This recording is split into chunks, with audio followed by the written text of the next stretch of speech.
Энэ хүнүү аялгау гэж хамтлагт нэг батламж өгөх гэж байна.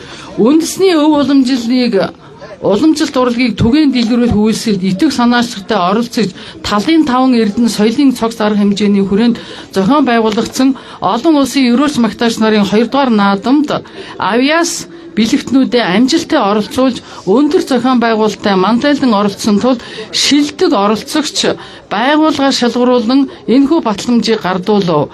Монголын өв соёл мөнхөд дэлгэрэх болтугай Монголын ерөөлч магтаалч нарын төв Өөр хангай аймаг 12 хот 2026 оны 07 сарын 19-наас 20-ны өдрүүд гэсэн ийм батламжийг хүнүү аялгау хамтлагийнханд өгч байна.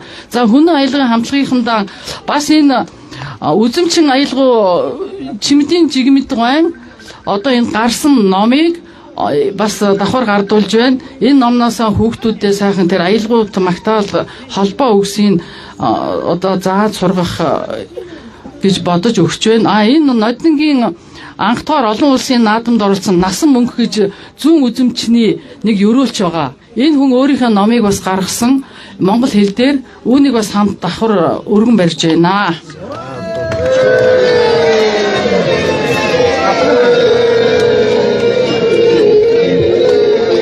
Баяр хүргэе.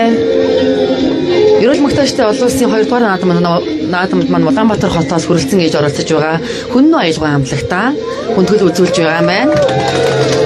Монгол ерөөл магтаачдын холбооны төвөөс хүндгэл үзүүллээ. Баяр хүргэе. Үргэлжлүүлэн Шинжлэх ухааны академийн хэл зохиолын хүрээлэнгийн маань нэрэмжтэй одоо бүтээлийн дээдсийг одоо та бүхэндээ гардуулна. Ингээд хүндэт микрофоноо Шинжлэх ухааны академийн хэл зохиолын хүрээлэнгийн секторын эрхлэгч доктор Алмаа таны хүндэтгэн өрье.